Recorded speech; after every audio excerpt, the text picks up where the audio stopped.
welcome back if this is your first time here. This is going to be a video today that is ahead of schedule for one, and also an additional video to the A Letter To series, due to it being this person's birthday on September 12th, which technically for him is today and for us tomorrow here in America. So this is a series on my channel called A Letter To, where I essentially choose an artist, discuss a song that they've recently made or released, and who seem like they may need some encouraging words. I'm gonna be reading off of this. I don't know, I haven't gotten it together as far as script wise, but I feel like it's important to have a series like this because people should understand and hear how valuable they are while they're still here and while they're alive and while they're able to hear it. That's my personal opinion. So following the usual format for me, but like I said, if this is your first time here, I will explain it, which is typically the usual format is I end on a note to the artist, but I talk through the song, own personal interpretations, because right, art is subjective, and ending on a note to the artist, which in this case that note will include interspersed Korean sentences, as I feel it's super important to speak to people's hearts, and our first language hits that the most. So we'll be discussing the song Untitled, as performed by BTS's Kim Namjoon, or more affectionately known as RM. The song is without video, but based on the lighting used for the performance and the outfit having predominating black tones, we can imagine just how melancholic it's meant to be portrayed and received, right? So Namjoon has been one of the predominant writers and influences for the group's message, so it's important to understand that his grasp and use of language is often incredibly symbolic and truly rapt. So my interpretation of this song, while I know the typical interpretation of it has actually been for people to assume that it is referring to someone, a relationship that has ended, my interpretation will be based on the song being the personification of depression that he's speaking to, and I will give supports through my analysis for this interpretation of it. So the introduction starts with, I told you I'm fine tonight, staying good. Spring always been here, I will sleep in her eyes. Come back to me like you used to. Be what you be, I will roll you to the moon. His response seems to be to someone in conversation, or maybe on the phone, is a minimalized one. I only assume that it might be on the phone because there doesn't seem to be a retort or a different perspective that hangs in these lines. Fine and staying good, while complete answers are also baselines that could slip between another emotion. As we can see by the rest of what he describes, it's notable that he feels that he needs to reassure someone he's well enough, when the rest of the song tells a different story. This gives the idea that her he's sleeping in the eyes of isn't a person, because he doesn't feel comfortable to outwardly express his emotions. Spring is a time of renewal and has become synonymous with hope and growth. Spring is the first sign of life after winter. It could reflect how he, in this moment, is in his winter and reminding himself that he always has access to spring, or in other words, the well of his happiness, or this other perspective. Sleeping is intimate and typically, barring disease process, not something we can do around a total stranger. So this familiar yet distant emotion or person is a comfort to him. As it relates to himself, he puts this spring outside of himself, much like when we feel as if we're on the outside looking in when we're unhappy and life for those around us is happy. Spring is looking in on him and comforting him, coaxing him to be with her. Come back to me like you used to. Be what you be, I will roll you to the moon. In this instance, he could be talking about a son or this spring being rolled up and taken to him in his darkness, as he often self-describes as the moon. Be my happiness, and let me bring you to me again. Let me find you, and light my skies and life in this new way. I forget the hour, I don't want to know about the hour. I forget to shower. Sesuar, shigando akawa. I forget the hour, I don't want to think about the hour. I imagine that in this statement, we can project an image of someone stagnating in bed. Has he been perseverating over worry? Has he been sleeping to avoid responsibility or coming to face life or his struggles? Time moves differently when you're in a state that is so low you forget yourself. He says, I don't want to think about the hour, as if he's saying, don't remind me potentially of how much time I've wasted in this sadness. You don't have to be the anything you see. He follows the structure of what he's saying and then provides an expounded version. This sort of mimics how our ability of cognitive function can be impaired in these moments, and we might not get out clearly what it is we truly mean. Or it could represent internal and then externalized dialogue. In the first line, he says, you don't have to be. This could be him stating that there's nothing that he needs to become or anything he has to grow into, that he is already being. It could also represent, as it mentions in the next line, that he doesn't have to be different, as he says, you don't have to be anything you see. In the digital age of often heavy comparative living, it seems as though he already understands that he doesn't have to perform himself, mold himself, or to live like others he sees. I forget to shower, sesuar shigando akawa.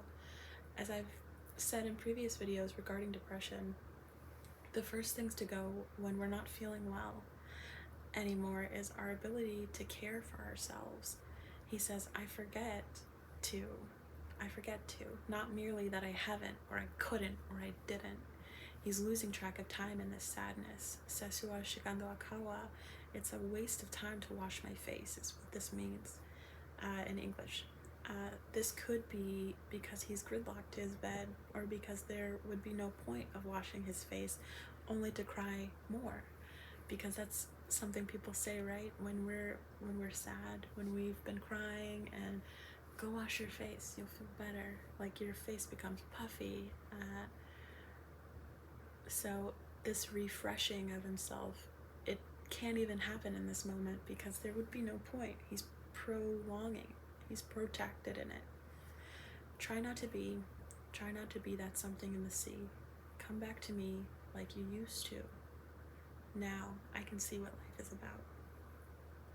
More insistent now, we see him saying, try not to be that something in the sea. Is the sea the weight of other people's opinions? Is he saying that he needs to move this internal ideology of not caring, of not performing, of not being, into praxis? It can be something that bears reminding not to let ourselves succumb to the blunting of human expression when so much of globalization is truly virtually colonization that demands limited expression, commands individuals into a faceless, formless sea.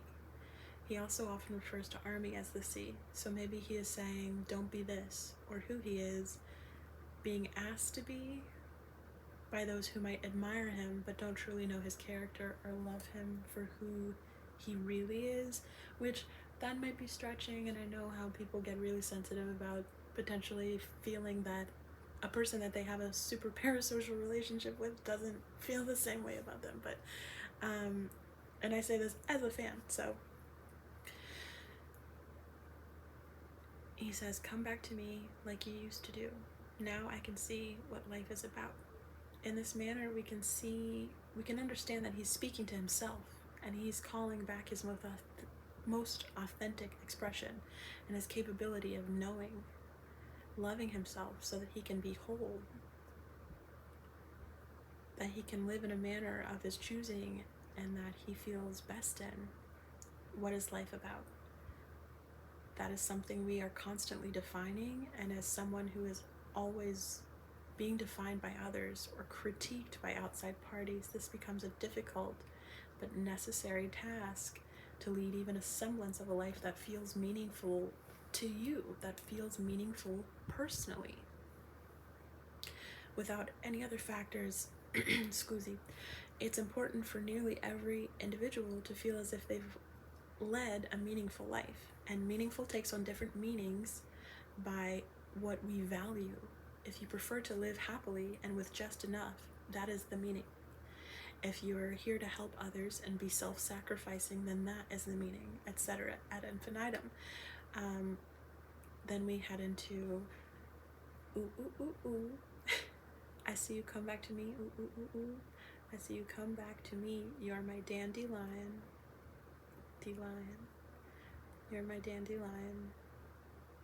Which, because of the fact that this is not an official song, it's not an officially released song, there is a different interpretation, which is, I see you come back to me, I see you come back to me, you are my pain divine, you are my pain divine, yeah, yeah, yeah, give it to me, you are my pain divine, I see you come back to me. So I will do an interpretation for both because we don't know, like I said. So we get into this chorus where his oohs sound like howls, and with the use of seasons and moon, he could be mimicking the cries of a wolf, which typically they're seen during winter. So that is also an indicator that he's potentially, like I said, in this winter season of his life. And I have, like I said, I have two interpretations for the chorus as I couldn't find an exact.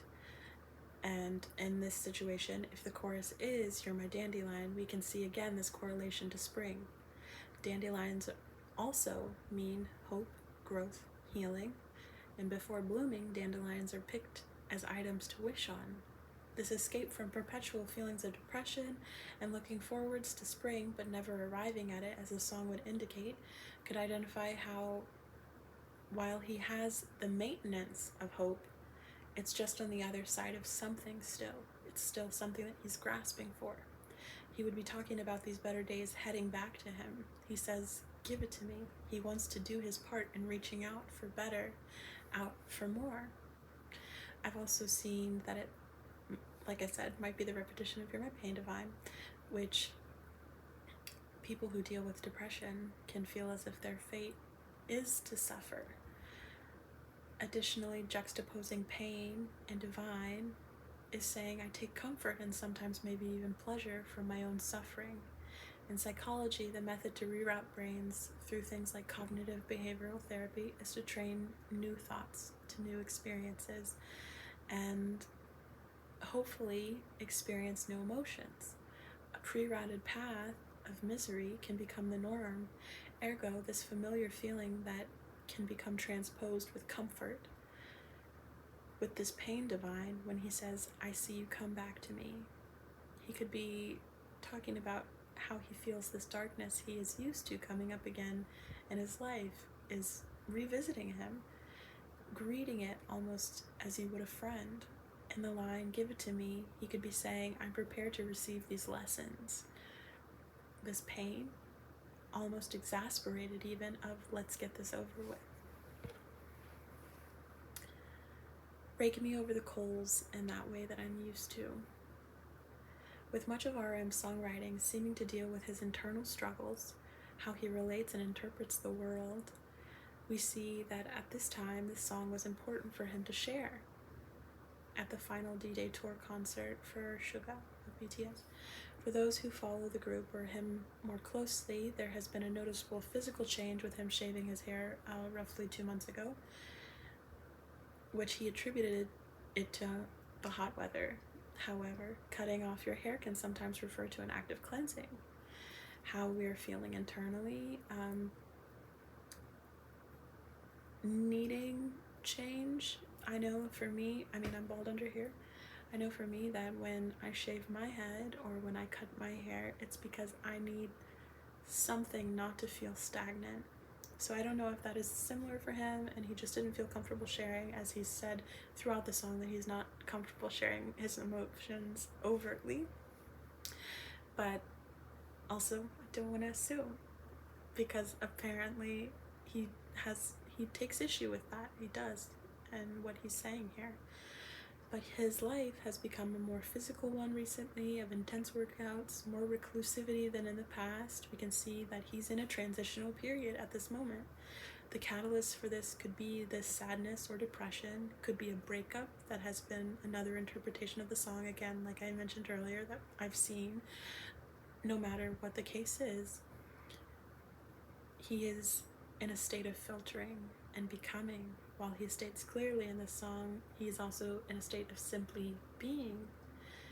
So what we're seeing at this moment could just be him being himself, completely, totally, and fully, and showing what his life is truly like, who he truly is, and sharing as much as he would prefer to share. I hope that whoever you're becoming on the other side is who you're happiest inhabiting. And so now for my note to the artist, which, as I said, will have interspersed Korean, but some of it I want you all to be able to understand as well. In the words of someone I know, everything goes one day, surely, surely. 계절이 바뀌듯이 계절이 바뀌듯이 우리도 변해. Just as the seasons change, we change.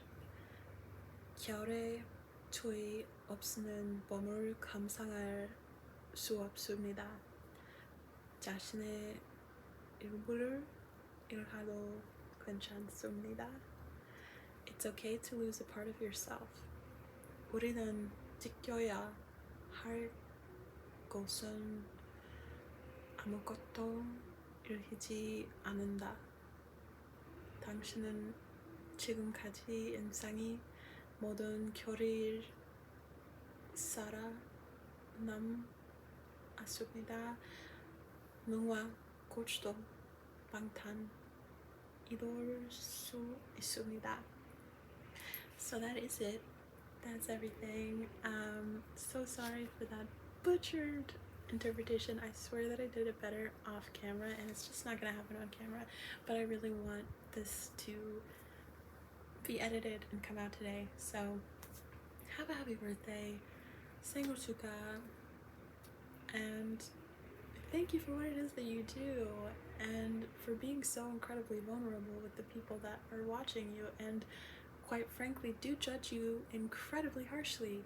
So thank you for doing that, despite that being the case for you.